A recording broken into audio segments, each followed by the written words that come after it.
అది నీ పేరేంటయ్యా?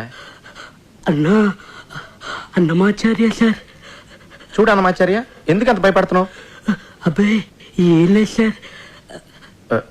ఏమీ లేదంటున్నావు. అది పెద్దవాళ్ళని గౌరవించాలని మా అమ్మ చెప్పింది సార్. చూడు అన్నమాచార్య, ఇక్కడ మనమంతా కలిసి పని చేస్తున్నాం. ఇందులో పెద్ద చిన్న ఏంటి మళ్ళీ? అయ్యో అలా కనుక్కోండి సార్. మీకోసం ఒకటి తెచ్చాను సార్.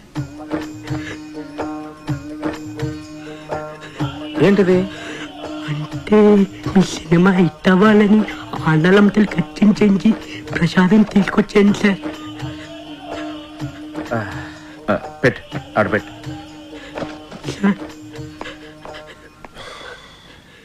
సార్ మీ సినిమా సూపర్ టూపర్ హిట్ అవుతుంది సార్.